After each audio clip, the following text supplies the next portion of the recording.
আফারাআইতুম মা তাহরুসুন আনতুম তাজরাউনাহু আম নাহনুজ যারিউন আফারাআইতুমুল মা আল্লাযী তাশরাবুন। প্রচন্ড খরতাপ। আজকে আমি বুখারী শরীফের ঘন্টায় পড়াইতেছিলাম, তো আমার সবচেয়ে প্রিয় ছাত্র যে ওরে দেখি না, তো 1-1.5 মিনিট পরে আসছে। আমি তুই কোথায় ছিলি? ধমক দিছি। কোথায় ছিলি? হুজুর পানি খাইতে গেছি। ঠান্ডা পানি। তা পানি এখানে নাই? ঠান্ডা পানি খাইতে গেছি। তো আল্লাহ পাক বলেন আফারাআইতুমুল মা আল্লাযী তাশরাবুন, দেখিস না তোরা যে পানি পান করিস? আনতুম আনজালতুমুহু মিনাল মুজন আম নাহনুল মুনজিলুন। এই যে ধুলাবালি উড়ে গিয়ে মেঘ হয়, মেঘ হয়ে যে বৃষ্টি হয়, পানি হয়, তোরা নামাইস না আমি নামাইয়ে দিই? কে নামাই দেয়? এরকম করে এক এক নিয়ামত আল্লাহ তাআলা সূরা রহমানের মধ্যে নিয়ামতের বিবরণ দিবেন। খালাকাল ইনসান মিন সালসালিন কাল ফাখার ওয়া খালাকাল জান্না মিন মারিজিম মিন নার ফাবিআইয়ি আলাই রাব্বিকুমা তুকাযযিবান। এক এক নিয়ামত বইলে বইলে বলতেছেন, এ কোনটা অস্বীকার করবি বল? রব্বুল মাশরিকাইনি ওয়া রব্বুল মাগরিবাইন মারাজাল বাহরাইনি ইয়ালতাকিয়ান। দুই সমুদ্র পরস্পরে পাশাপাশি চলে। এইখানের পানি একেবারে স্বচ্ছ, একেবারে পরিষ্কার, এখানের পানি ঘোলা, মাঝখানে একটা রেখা রেখা দেখা যায় না। রব্বুল আলামিন বলেন আমি দিয়ে রাখছি, এখানের পানি স্বচ্ছ, ওখানের পানি ঘোলা। আমি নিজে দেখছি পদ্মা আর যমুনা, পদ্মার পানি ঘোলা কাদা কাদা, যমুনার পানি স্বচ্ছ পরিষ্কার। কে করে জানিস? ওর মাঝখানে আমি আল্লাহ বেড়া দিয়ে রাখছি। সুবহানাল্লাহ কয় না ভালো করে? এরকম করে এক এক নিয়ামত বলছেন, কিন্তু কোনোটা বলেন নাই যে কথা বলার জন্য, কোনোটা বলেন নাই দেখ কি দিলাম, এ কথা বলেন নাই। একটা জায়গায় গিয়ে বলছেন দেখ তো কি নিয়ামত দিলাম, এক জায়গায়। সেই জায়গাটা কোন জায়গা? লাকাদ মান্নাল্লাহু আলাল মুমিনিন, লাকাদ মান্নাল্লাহু আলাল মুমিনিন ইয বাআসা ফীহিম রাসূলাম মিন আনফুসিহিম। দেখ আমি আল্লাহ কি নিয়ামত দিলাম। আমি আমার পক্ষ থেকে তোদের মধ্যে থেকে একজন রসুল তোদের মাঝে পাঠাইয়ে দিলাম। রসুলের ব্যাপারে আল্লাহ পাক বলতেছেন দেখ কি দিলাম। খুব ভালো করে লক্ষ্য করেন কথা। দেখ কি দিলাম। রসুল কেমনে নিয়ামত হয়? রসুল নিয়ামত হলেন যে আমার কোরআন, এটা হলো সবচেয়ে বড় নিয়ামত। কিন্তু কোরআন তো তোরা বুঝতেই না, কোরআন তো তোরা পড়তে পারতেই না। আমি কোরআন আমার দোস্তরে দিয়া কোরআনকে 4 ভাবে তার ভিতর থেকে আমি বের করছি। সুবহানাল্লাহ কয় না ভালো করে? আমি কিন্তু এখনো কিন্তু আপনাদেরকে পড়াইতেছি, এটা কিন্তু সবক চলতেছে, মনোযোগ দিয়ে শুনুন। কোরআনকে আমার দোস্তের ভিতর থেকে 4 ভাবে বের করছি। কয় ভাবে? 4 ভাবে। 1 নম্বর ইয়াতলু আলাইহিম আয়াতিহি, তিলাওয়াত করবে।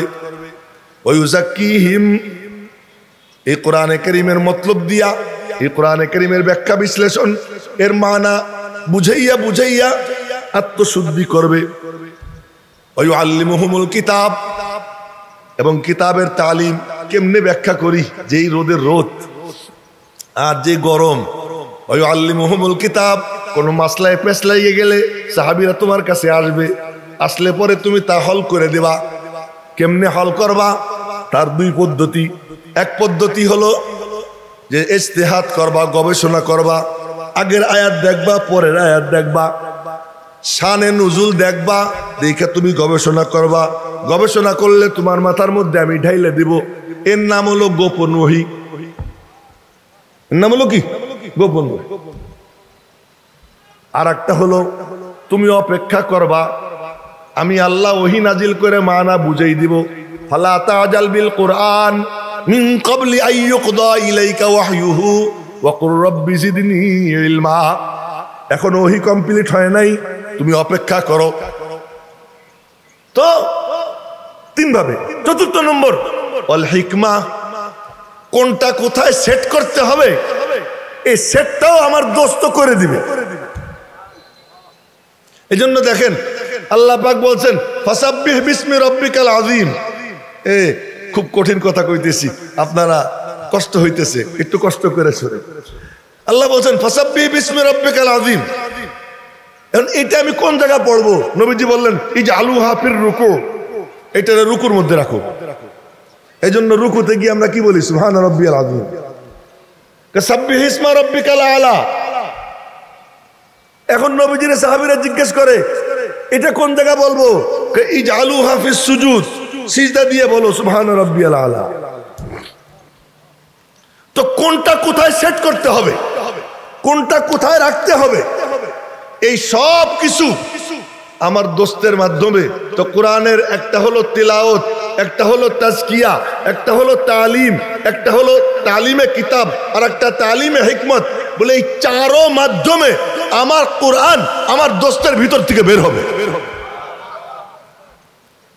এই জন্য আমার সবচেয়ে বড় ইহসান তোদের উপরে, আমি আমার রসুলকে তোদের মাঝে পাঠাইলাম। রসুল যদি না আসতেন তোরা তোদেরকেই চিনতি না। তোদের মধ্যে আর শুয়োরের মধ্যে কোনো পার্থক্য থাকতো না, তোদের মধ্যে আর কুত্তের মধ্যে কোনো পার্থক্য থাকতো না, তোদের মধ্যে আর জীবজন্তুর মধ্যে কোনো পার্থক্য থাকতো না। তুই নরাধম হইতি, তুই একটা কুকুরের থেকেও নিকৃষ্ট হইতি, তুই একটা শুয়োরের থেকেও নিকৃষ্ট হইতি। তোকে ইনসানিয়তের জামা, ইনসানিয়তের পোশাক যে পরাইছেন আমার দোস্ত, এই জন্য আমার দোস্ত আমার সবচেয়ে বড় নেয়ামত তোদের উপর। সেই দোস্তের মিরাস কার কাছে রেখে গেছে?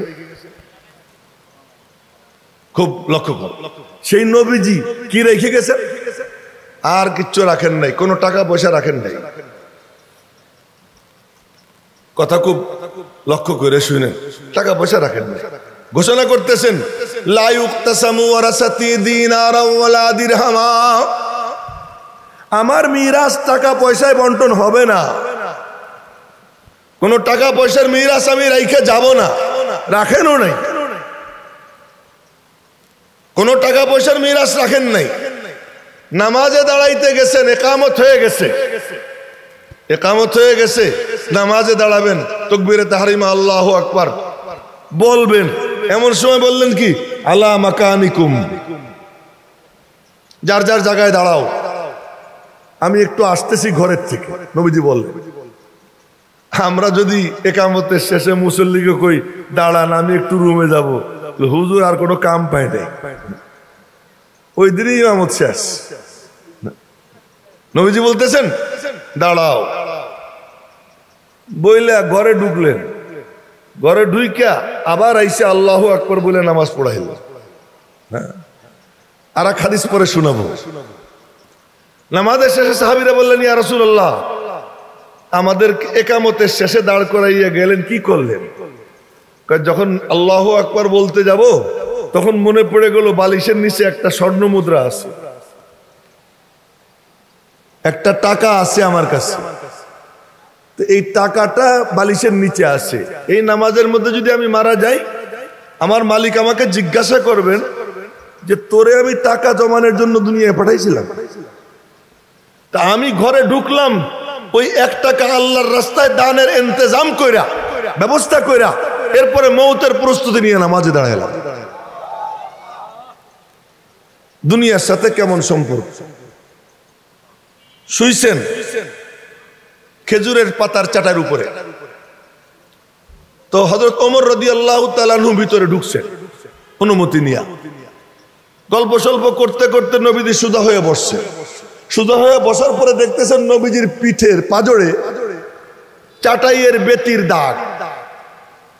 এই চাটাইয়ের বেতির দাগ দেখা হযরত ওমর বললেন ইয়া রাসূলুল্লাহ, আল্লাহ তাআলা রোম পারস্যকে কত টাকা পয়সা দিয়ে রাখছে, আমরা অত বেশি চাই না, একটু দোয়া করে দেন না, কিছু টাকা পয়সা আল্লাহ দেখ, আপনার একটা বিছনা কিনে দিব,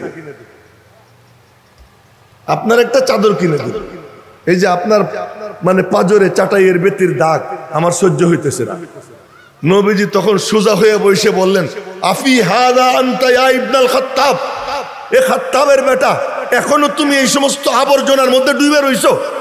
উলাইকা কওমুন উজ্জিলাত লাহুম তাইয়্যিবাতুহুম ফিল হায়াতিদ দুনিয়া। আরে ওদেরকে তো ওদের তাৎক্ষণিক সম্পদ দুনিয়াতে দিয়ে দেওয়া হয়েছে, আমার আর তোমার জন্য জান্নাতে আল্লাহ বিছানা বিছিয়ে রাখছে। নবীজির জিন্দেগি, নবীজি বলতেছেন যে আমার দুনিয়ার সাথে সম্পর্ক কেমন? ওমা নাওয়াদ দুনিয়া ইল্লা কারাকিবিন ইস্তাজাল্লা তাহতা শাজারাতিন সুম্মা রাহা ওয়া তারাকাহা। কথাগুলো বলতেছি আর নিজেরে মুনাফিক মনে হইতেছে, সত্যি কথা বলতেছি।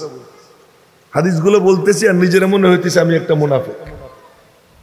তার কারণ আমি তো অনেক সাজুগুজু করে আছি, কত আরামে থাকি, এসি গাড়িতে চলি, এসি ছাড়া এখন বসছি ঘাইমে যাইতেছি। আর আমার নবীজি ইচ্ছা কইরা চাইয়া চাইয়া নিছেন কষ্ট, ইচ্ছে করে। তিনি যদি চাইতেন এয়ার কন্ডিশন অটো রফরফে চড়া চড়া দাওয়াতের কাজ করবেন, করতে পারতেন। ঈসা আলাইহিস সালাম দোয়া করে আসমান থেকে জান্নাতি দস্তরখান নামাইছেন। মুসা আলাইহিস সালাম চাইয়া মান্না সালওয়া নামাইছেন। আর নবীজির আল্লাহ তাআলা জান্নাত তার সামনে আইনে হাজির করে দিয়েছে। সহিহ বুখারী শরীফের হাদিস, জান্নাত হাজির করে দিয়েছে। এবং জান্নাতের ফল দেখা এরকম দুই হাত বাড়াইছেন ধরার জন্য, ধরার জন্য দুই হাত বাড়াইয়া পরে আবার হাত গুটাইয়া ইতমিনানের সাথে নামাজ পড়ছেন। নামাজের শেষে সাহাবীরা বললেন, ইয়া রাসূলুল্লাহ রাআইনাকা তানাওয়ালতা শাইয়া, দেখলাম কি যেন ধরতে গেলেন। হ্যাঁ গেছিলাম ধরতে। কি ধরতে গেছিলেন? আমার সামনে জান্নাত হাজির ছিল। তো আল্লাহু আকবার বলে, জান্নাত হাজির ছিল। এবং আহা জান্নাত হাজির ছিল, আঙ্গুরের ছড়া ঝুলতেছিল। তা আঙ্গুরের ছড়া দেখে লোভও একটু লাগছিল। জান্নাত দেখে লোভ না লাগে পারে? ওই যে কোন এক বন্ড কি কয় যে জাহান্নামেরও পরোয়া করি না, জান্নাত তো চাই না, কে আমার কপালে লিখে দিও কি যেন কি,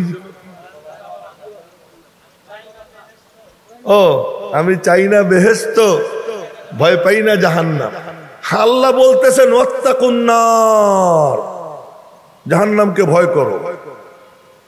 নবীজি বলতেছেন আল্লাহর কাছে জান্নাত চাও। নিয়মিত প্রতিদিন ফজরের পরে নবীজি আল্লাহুম্মা ইন্নী আসআলুকা রিদাকা ওয়াল জান্নাহ, আল্লাহুম্মা আজিরনি মিনান নার, আল্লাহুম্মা আজিরনি মিনান নার 7 বার বলতেন।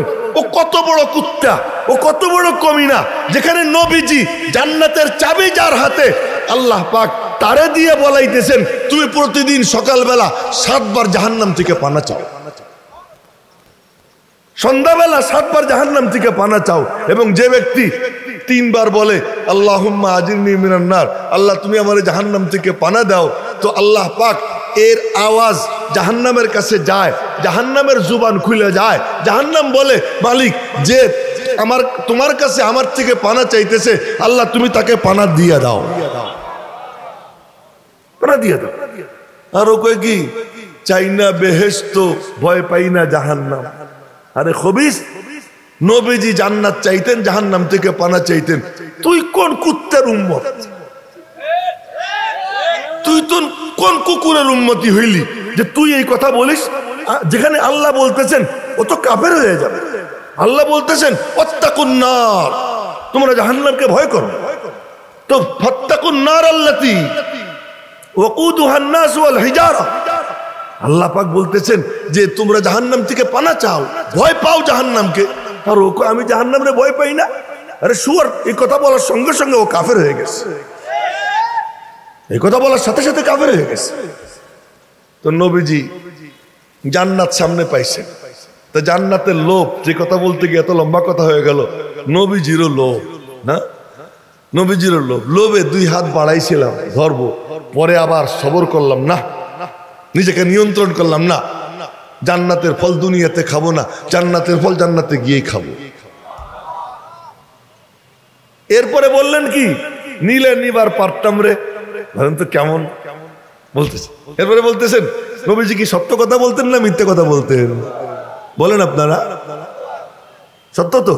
তো নবীজি বলতেছেন লাউ আখাযতু মিনহু উনকুদান লাউ আখাযতু মিনহু উনকুদান লাআকালতুম মিনহু মা বাকিয়াতিদ দুনিয়া। যদি একটা ছড়া আমি আনতাম তাহলে আমি খাইতাম, তোমরা খাইতা, কিয়ামত পর্যন্ত আমার উম্মত খাইতে পারত। পুরো উম্মতকে নবীজি বলছেন আমি ইচ্ছা করলে তোদেরকে জান্নাতের ফল খাওয়াইতে পারতাম, কিন্তু ইচ্ছা করে খাওয়াইলাম না। তোরা জান্নাতে গিয়ে খাবি, ওখানে আমি নিজে হাতে পানি পান করাবো। ওই কঠিন দিনে 50,000 বছরের সমান একদিন, সেই দিন আমি পানি পান করাবো, আর যে আমার হাতে এক ঢোক পানি পান করবে ওই 50,000 বছরের মধ্যে তার আর পিপাসা লাগবে না। তো এই লাম মান শারিবা মিনহা লাম ইয়াজমা আবাদা, আর পিপাসা লাগবে না মেরে মুহতারাম ভাই। তো নবীজি জান্নাত পাইয়েও ইচ্ছে করে কি করেন নাই? নেন নাই। দুনিয়ার কষ্টের জীবন সহ্য করে নিছেন, বাইসা নিছেন। এই জন্য বলতেন আল ফকরু ফখরি, দারিদ্র আমার অহংকার। ওলামা ইকরাম মনোযোগ দিয়ে শুনেন। হ্যাঁ, আজকে আমরা স্বাবলম্বী হওয়ার জন্য সচেষ্ট, উম্মত কাদিয়ানি হয়ে যেতেছে। আজকে আমরা নিজের আত্মপ্রতিষ্ঠার জন্য ব্যস্ত, উম্মত মওদুদি হয়ে যাচ্ছে। আমি আজকে আমার আত্মপ্রতিষ্ঠার জন্য ব্যস্ত, আর ওদিকে সমানে মানুষ গুমরা হয়ে যাইতেছে। আর আমার নবীজি তিনি বলতেন যে আমার মিসাল কেমন জানো? আমি কেমন? আমি হলাম এমন যে একটা অগ্নিকুণ্ড জ্বলতেছে, আর মানুষ গিয়া লাফাইয়া লাফাইয়া অগ্নিকুণ্ডে ঝাঁপ দিচ্ছে, আর আমি কোমর ধরে বলতেছি হালুম্মা আনিন্নার, হালুম্মা আনিন্নার, তোমরা জাহান্নাম থেকে ফেরো ফেরো ফেরো। ওয়ান্তুম তাগলিবুন্নি তাকাহামুনা ফিহা, তোমরা আমারে কনি দিয়ে গুতে দিয়া ফেলাই দিয়া নিজেরা গিয়ে জাহান্নামে ঝাঁপ দিয়ে পড়তেছে। এ হলো নবী। সেই নবীজি কি মিরাজ রেখে গেছে? বলতেছেন আমি আর কোন মিরাজ রেখে গেলাম না, দুইটা জিনিস রেখে গেলাম। কি মিরাজ? তারাকতু ফীকুম আমরাইন। এই শুনেন ভালো কইরা, অন্যদিকে কেউ তাকাইয়েন না। এ বাবারা তোমরাও ডিস্টার্ব করো না। তারাকতু ফীকুম আমরাইন, মাড়ি দিয়ে কামড়াইয়ে ধরলে, হাত দিয়ে ধরলে হাত ছুটে যেতে পারে, কিন্তু ধরো কি করে? মাড়ির দাঁত দিয়ে কামড়াইয়া। যেন তোমার শরীর ক্ষতবিক্ষত হয় হোক, কিন্তু তোমার ঈমানটা বেঁচে যাক। তোমার এই বডিটা শেষ হয় হোক, তোমার ঈমান যেন বেঁচে যায়। মজবুত করে ধরো। এই দুই জিনিস রেখে গেলাম। ওই দুই জিনিস কোথায়? কলেজে, বিশ্ববিদ্যালয়ে, ওই দুই জিনিস পলিটেকনিকে, ওই দুই জিনিস অক্সফোর্ডে, কেমব্রিজে। আরে না না না, ওই দুই জিনিস কোথায়? আমার সিনার থেকে সাহাবীদের সিনায় দিয়ে গেল, সাহাবীদের সিনার থেকে তাবেঈনের সিনায়, তাবেঈনের সিনার থেকে তাবায়ে তাবেঈনের সিনায়, এবং আস্তে আস্তে ওই জিনিস আমার উম্মতের উলামা যারা তাদের সিনার মধ্যে জমা থাকে। এই জিনিস পাওয়ার পর আর কিচ্ছু লাগবে না। এর থেকে বড় কোনো দৌলত নাই, এর থেকে বড় কোনো সম্পদ নাই। এই সম্পদ যার মধ্যে এসে যায় সে মহাধনী হয়ে যায়। মৌলানা মুফিজ কত বড় ধনী, এক শিল্পপতি, বড় ব্যবসায়ী।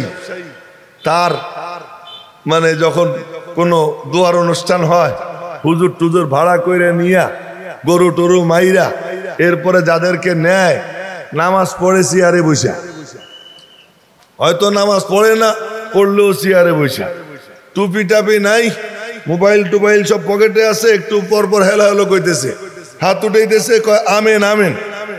আর মুফিজের জন্য দোয়া করার এত লোক আছে, এত আলেম ওলামা আছে, এবং তার ছেলে একজন আলেম আছে, যার দ্বারা আজকে দেশের বিভিন্ন জায়গায় মানুষ হেদায়েতের কথা শুনে।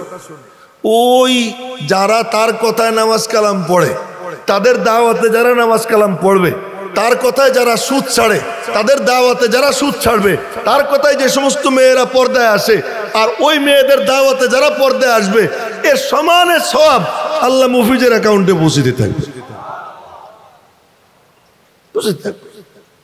এ বড় ধনী আলেমরা, আলেমরা বড় ধনী। ইমামে আজম আবু হানিফা রহমাতুল্লাহ আলাইহি বলেন তো 13 লক্ষ মাসআলা উম্মতের জন্য বের করে রেখে গেছে। কয় লাখ? 13 লক্ষ মাসলা। তো 13 লক্ষ মাসলা বের করে রেখে গেছেন, সাগের রেখে গেছেন, আমার মাসলাগুলো পৌঁছে দিস। কিতাব কুতাব লেখা এমন মানে সেট করছে। আর সারা দুনিয়ায় যত মানুষ মাযহাব মানে তার অর্ধেকের বেশি ইমাম আবু হানিফাকে অনুসরণ করে। এই যে তার দিক নির্দেশনায় যারা আমল করতেছে, বলেন তো কি পরিমাণ সব আল্লাহ পাক ইমাম আবু হানিফার অ্যাকাউন্টে পাঠাইতেছে। আলেমদের থেকে ধনী আর কোনো মানুষ নাই। পয়সাওয়ালা, ওর পয়সা যে কোনো সময় নাই হয়ে যেতে পারে, কিন্তু একজন আলেম যার সিনার মধ্যে ইলম আছে, সে সমৃদ্ধ হয়ে যায়, সে ধনী হয়ে যায়, আখিরাতের ধনী হয়ে যায়।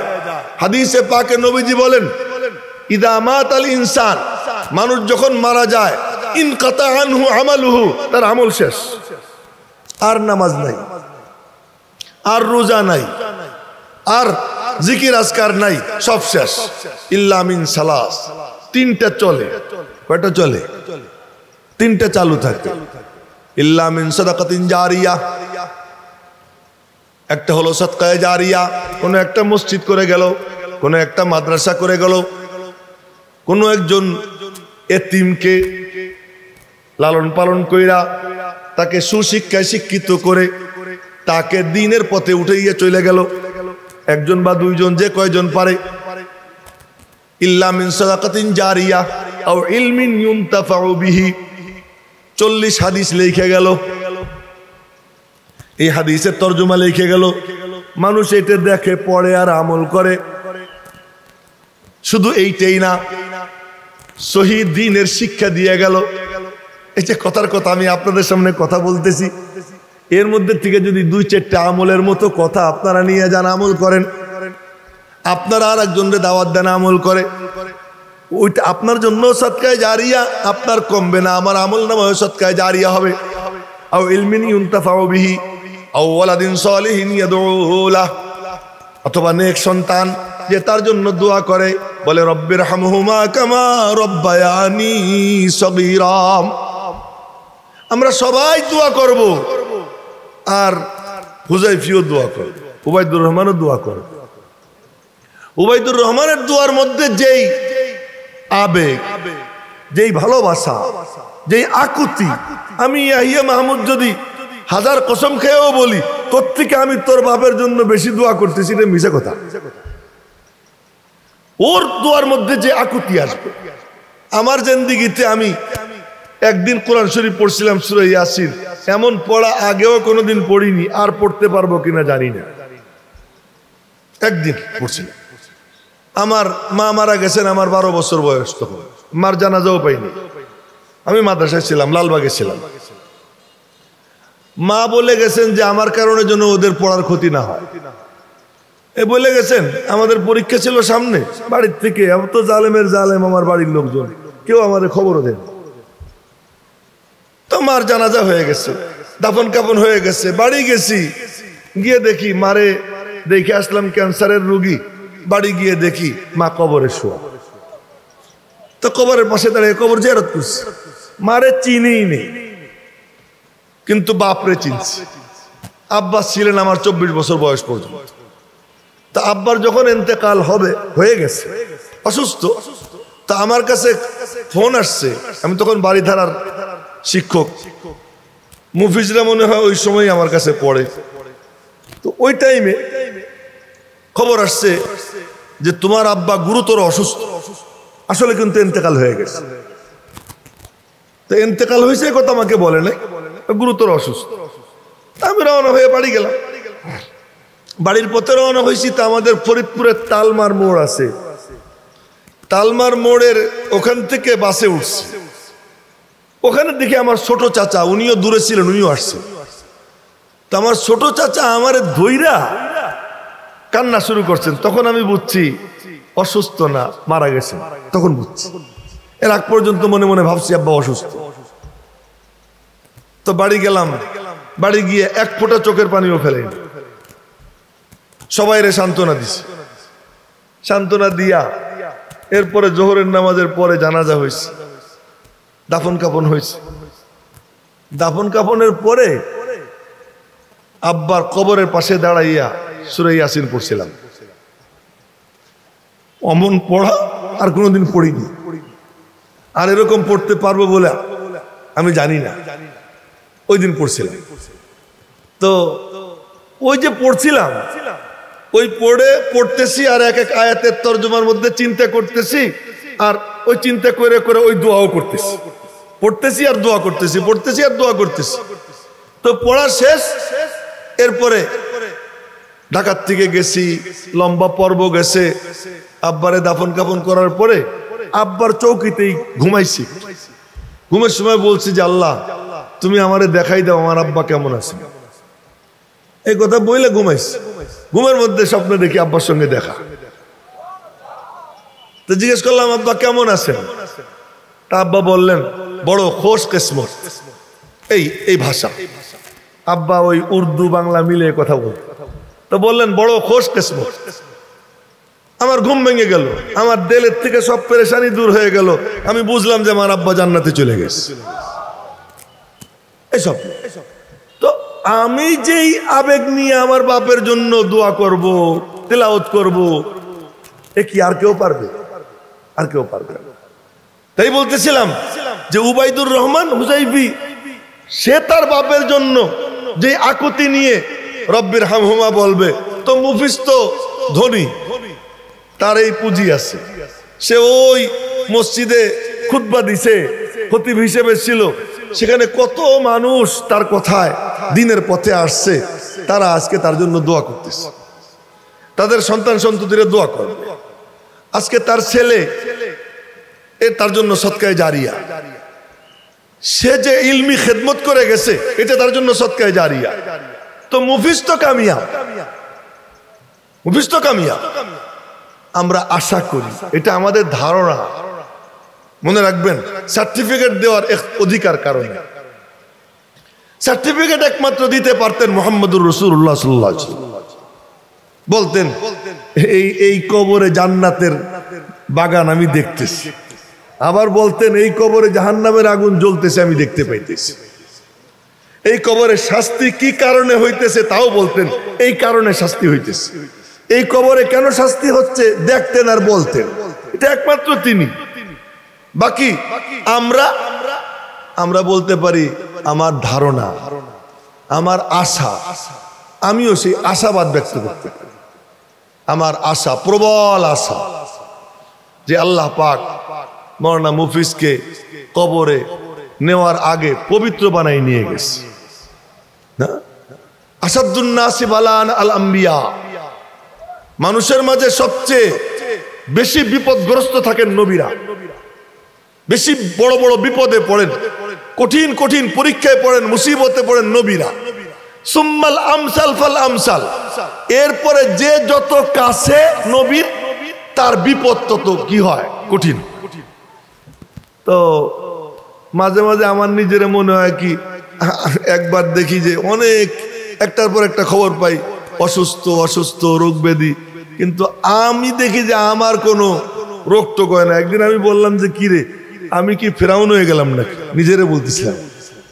পরে দেখি হঠাৎ করে না অসুখ হয়েছে, তখন বললাম আলহামদুলিল্লাহ, যাক ফেরাউন হয়নি। তো বিপদ আপদ আসা, এটা আল্লাহ পাকের পক্ষ থেকে তার আল্লাহর কাছে মাহবুব হওয়ার প্রমাণ, মাহবুব হওয়ার প্রমাণ। তো মওলানা মুফিসকে আল্লাহ তাআলা নেওয়ার আগে আশা করি তাকে আল্লাহ তাআলা পবিত্র বানাইয়া নিছেন।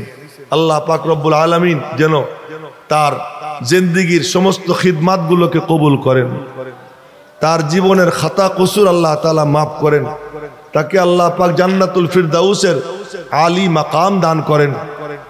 এখন আপনাদের সামনে আমার বাজান চলে আসছেন মওলানা খালেদ সাইফুল্লাহ আইয়ুবী দামাত বরাকাতুহু। উনি আপনাদের সামনে এখন বয়ান করবেন। আমি আসলে ক্লান্ত হয়ে গেছি। আল্লাহ পাক বাজানের নেক হায়াতে বরকত দান করুক, তার জুবানের মধ্যে, ইলমের মধ্যে, আমলের মধ্যে আল্লাহ তাআলা বরকত দান করুক। যার নামে আজকে আয়োজন, তার সাথে আমার একটা সামান্য রিশতা, সম্পর্ক আছে। সে সম্পর্ক হলো যে কিছুদিন আমার সামনে সে হাদিসের কিতাব নিয়ে বসছে। আমি, মানুষে বলে আমি তার উস্তাদ। তো আমি মনে মনে ভাবি যে কত সফল মানুষ, মাঝে মাঝে বাঁশের থেকে কুঞ্চিও বড় হয়। তো বিষয়টা এমন, আজ তার রুহের মাগফিরাত কামনার এই আয়োজনে প্রচন্ড খরতাপের মধ্যেও বিভিন্ন দিক থেকে আলেম ওলামারা ছুটে ছুটে আসতেছেন। আপনারাও প্রচন্ড গরম উপেক্ষা করে এখানে বসে আছেন। তো আমি আপনাদের সামনে তার সানা সিফাত বয়ান করব, শুধু এজন্য আসিনি। এমনি দুই চার কথা, এটা স্বাভাবিক নিয়ম। মানুষের আশাটা অনিশ্চিত, কিন্তু যাওয়াটা সুনিশ্চিত। আমি আসবো কি আসবো না এ ব্যাপারে সংশয় ছিল, কিন্তু আসার পরে যে আমি যাবই এতে কোনো সন্দেহ নাই। লাউ কানাতিদ দুনিয়া তাদুমু লি আহাদিন লাকানা রাসূলুল্লাহি সাল্লাল্লাহু আলাইহি ওয়াসাল্লাম মুখাল্লাদা। দুনিয়া যদি কারো জন্য চিরস্থায়ী হতো তো নবীজি চিরদিন থাকতেন। তাকেই যখন মৃত্যুর স্বাদ আস্বাদন করতে হয়েছে, আর কে বাকি থাকে? সকলকেই মৃত্যুর স্বাদ আস্বাদন করতে হবে। কিন্তু এই মৃত্যুটা, এটা আমরা অস্বাভাবিক মনে করি। কেউ যখন মারা যায় খুব হাউকাও, চিল্লাচিল্লি, কান্নাকাটি হয়, অথচ এটাই নিয়ম। 3 দিন পরেই কিন্তু, 4 দিন পরেই কিন্তু চোখের পানি শুকিয়ে যায়, আর থাকে না। সবর কাকে বলে? আসসাবরু ইনদা সাদমাতিল উলা। সবর হলো যখন আঘাত আসে তখন সবর করা, তখন কান্নাকাটি নিয়ন্ত্রণ করা। পরে তো সবই হাসাহাসি করবে, সবই ফুর্তি করবে, চোখের পানি পড়বে। আমার নবীজির কোলে তার নাতি, নাতি কোলে থাকা অবস্থায় নবীজির কোলে ইন্তেকাল হয়। ওই সময় নবীজির চোখ দিয়ে পানি পড়ছে। এক সাহাবী বললেন, ইয়া রাসূলুল্লাহ, আপনিও কাঁদেন, আপনার চোখেও পানি? নবীজি বললেন, আল আইনু তাদমা ওয়াল কলবু ইয়াহজুন ওয়ালা নাকুলু ইল্লা মা ইয়ারদা বিহি রব্বুনা। চোখ আমার অশ্রুসিক্ত হবে, অন্তর ব্যথিত হবে, কিন্তু জুবানে মালিকের সন্তুষ্টির বাইরে একটা কথাও বের হবে না। এজন্য আমরা মওলানা মুফিজের ইন্তেকালে ব্যথিত, মর্মাহত, আমরা তার জন্য শোকাহত। কিন্তু সে তার নির্দিষ্ট সময়ে গেছে, আল্লাহ পাক তাকে তার নির্দিষ্ট সময়ে নিছে। নির্দিষ্ট সময়ের 1 সেকেন্ড আগেও হবে না, পরেও হবে, সময় মতোই তিনি গেছেন, আল্লাহ পাক তাকে নিয়ে গেছেন। কিন্তু দেখার বিষয় তার জীবনটা কেমন, চলে যে গেল কোনো পুঁজি আছে কিনা, আমিও যাব, আমার কোনো পুঁজি রেখে যাচ্ছে কিনা। আপনাদেরকে একটা আজীব কথা শুনাইতেছি। আমরা যখন জানাজা পড়ি, ওই চোখ নিচের দিকে কেউ রাখবে না। মোবাইল টোবাইল থাকলে ওই যে একজনকে দেখতেছি মাথা নিচের দিকে, মাথা নিচের দিকে না। যখন জানাজা পড়ি, কোনোদিন কি চিন্তা করে দেখছেন যে যার জানাজা পড়ি তার নাম মাত্র একবার নেওয়া হয়, আর আমাদের নিজেদের কথা বলা হয় বাকি পুরোটা সময়? কি দোয়া পড়ি? প্রথমে সানা পড়ি, তারপরে দুরূদ শরীফ পড়ি, এটা তো কমন ব্যাপার। এরপরে তো দোয়া পড়ি, তাই না? সে দোয়ার মধ্যে কি? আল্লাহুম্মা গফিরলি হাইয়িনা ওয়া মাইয়িতিনা। আগে আমি, পরে ও। ওর তো যা হবার হয়ে গেছে, সে তো তার কামাই নিয়ে চলে গেছে। এখন কোনো আর কিচ্ছু করার নাই। যদি দৌলতে ঈমান নিয়ে গিয়ে থাকে তো জান্নাত দেখতে দেখতে মরছে। সুবহানাল্লাহ, এখন তো বলাই যায়, বলেন জোরে সুবহানাল্লাহ। যদি দৌলতে ঈমান নিয়ে মরে থাকে তাহলে সে জান্নাত দেখতে দেখতে মরছে। এবং রূহ কবজ হইতে সময় মনে হয়েছে যেন একটা চিমটি দিছে, পিঁপড়া একটা কামড় দিছে। মেরে মোহতারাম ভাই, তো জানাজায় দাঁড়াইয়া দোয়া করি, আল্লাহুম্মা গফিরলি হাইয়িনা, আল্লাহ আগে আমাদেরকে মাফ করো, অমাইয়িতিনা, পরে তুমি ওরে মাফ করো। আগে মাফ চাই আমার জন্য, নবীজি শিখাইতেছেন আগে তোমার জন্য মাফ চাও, তোমার দরকার বেশি। ওরটা হয়ে গেছে, ওর বেড়া পার হয়ে চলে গেছে। তোমার কথার দ্বারা এখন তার ঈমান যাবে না। জান নেবার সে যাবার সময় নিয়ে গেছে, তার গাঠটিতে ভইরা নিয়ে গেছে। তুমি বলার দ্বারা নতুন একটু সংযোজন হবে, আল্লাহ আরো বাড়াই দাও, আরো বাড়াই দাও। তুমি 3 বার কুল হুয়াল্লাহ শরীফ পড়বা, তার অ্যাকাউন্টে আরো নতুন যাবে। তুমি তার জন্য কিছু দান করবা, তার অ্যাকাউন্টে নতুন সংযোজন হবে। কিন্তু অ্যাকাউন্টটা থাকা লাগবে। সে অ্যাকাউন্ট হলো লা ইলাহা ইল্লাল্লাহ মুহাম্মাদুর রাসূলুল্লাহ। এই অ্যাকাউন্ট যার আছে, ইন্তেকালের সময় যে অ্যাকাউন্ট খুলে গেল, এই অ্যাকাউন্টটা যে খুলে গেছে, এখন তুমি দাও জমবে। এজন্য তার নাম মাত্র একবার, আল্লাহুম্মা গফিরলি হাইয়িনা ওয়া মাইয়িতিনা ওয়া শাহিদিনা ওয়া গায়িবিনা, আমাদের উপস্থিত অনুপস্থিত তাদেরকেও মাফ করো। ওয়া সগীরিনা ওয়া কাবীরিনা, আমাদের ছোটরেও মাফ করো, বড়রেও মাফ করো। ওয়া যাকারিনা ওয়া উনসানা, আমাদের পুরুষদেরকে মাফ করো, মেয়েদেরকে মাফ করো। আল্লাহুম্মা মান আহইয়াইতাহু মিন্না, আল্লাহ আমাদের যাদেরকে তুমি জীবন কয়েকদিন রাখছো, হায়াত দিছো, ফাআহইহি আলাল ইসলাম, ইসলামের উপরে তুমি তার হায়াত দাও। ওমান তাওয়াফাইতাহু মিন্না, আর আমাদের যার মৌত তুমি বরাদ্দ করো যখনই, ফাতাওয়াফাহু আলাল ঈমান, তার ঈমানের উপরে মৌত দাও। আপনারা বলেন এই দুয়ার মধ্যে যার জানাজা পড়লাম তার কথা কয়বার? হ্যাঁ, একবার। তো কোন ব্যক্তির মৌত, এটা আমার জন্য নসিহত, আমার জন্য ওয়াজ, যে আমারও ওই খাটিয়াই আসল খাটিয়া, ওই বিছানাই আসল বিছানা, ওই কবরই আসল কবর, আসল ঠিকানা আমার। এই সবক নেওয়ার জন্য হলো মানুষের মৌতের পরে তার জানাজায় যাইতে হয়। হকুল মুমিনি আলাল মুমিনি সিত্তুন, মুমিনের উপরে 6টা কি হক। হক যেমন গলা টিপে উসুল করা যায়, আর অনুরোধ করে দান দক্ষিণা নেওয়া যায়। এটাকে নবীজি বলছেন হক, এটা তার পাওনা, তুমি দাও তাকে। তার জানাজায় তুমি উপস্থিত হও। তো তার জানাজায় আমি উপস্থিত হব কেন? তোমার স্বার্থে। ওর জানাজা দেখে তোমার জানাজার কথা মনে পড়বে, ওর কবর দেখে তোমার কবরের কথা মনে পড়বে। আজ আমরা আসি জাক জমকের সাথে এক ব্যক্তির দুয়ার মাহফিলের আয়োজন করি, গরু টরু মারি। এই যে এত মিডিয়া রেকর্ড করতে আসছে, এখানে কারো ভালো ওয়াজ হবে, সেই ওয়াজ রেকর্ড করে ওই ওয়াজটা ছাড়বে। ছাড়ার পরে তার ভিউ অনুযায়ী তার অ্যাকাউন্টে টাকা জমা হবে। এই যে আমি বলতেছি কথাগুলো, কারো খুশা লাগলে আমার কিছু করার নেই। বলতেছি কথাগুলো কি, যে আমরা কি চিন্তা করি, মৌত আসে কিসের জন্য আমার সামনে, জানাজা আসে কেন আমার সামনে? যে তুমি তোমার সবক নাও, তুমি তোমার দিকে তাকাও। মেরে মোহতারাম ভাইও, সাধারণ মানুষের মৌত আর আলেমের মৌতের মধ্যে বেশ কম কি? মৌতুল আলিম, মৌতুল আলম। কোন আলেমের মৌত যেন একটা জাহানের মৌত, একটা দুনিয়ার মৌত। তার সিনার মধ্যে যে এলেম ছিল, তার কাছে এমন কিছু জিনিস ছিল যা আর কারো কাছে নেই। ওই জিনিসগুলো নিয়েই সে কবরে গেছে। একজন আলেমের মৌত মানে এই লোকটার কাছে কতজনের মোবাইল নম্বর ছিল যে এই নম্বরে ফোন করে ফতোয়া নিত।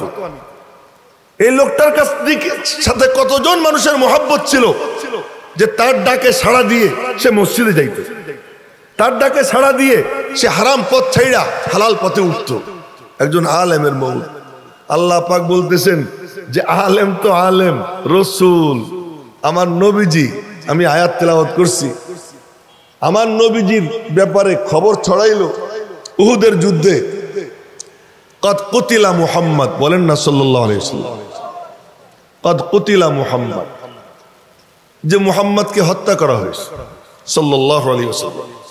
তিনি কেমন সত্তা, ব্যক্তিটা কেমন, যে কোরআনে কারিমে আল্লাহ তাআলা মানুষকে যে সমস্ত নিয়ামত দিছেন, এই নিয়ামতের কথা মাঝে মাঝে খুইলা খুইলা ইন্ডিভিজুয়ালি আলাদা আলাদা, এই নিয়ামত দিছি না, দেখিস না চোখ দিয়া, এরকম ভাবে বলছেন। যেমন আমি আপনাদেরকে দৃষ্টান্ত দেই, আফারাইতুম মা তুমনুন, তোমরা স্বামী স্ত্রী মিলামেশা করো আর তার থেকে সন্তান হয়, আনতুম তাখলুকুনাহু, তোরা বানাস, আম নাহনুল খালিকুন, না আমি বানাই। বলতেছেন কে?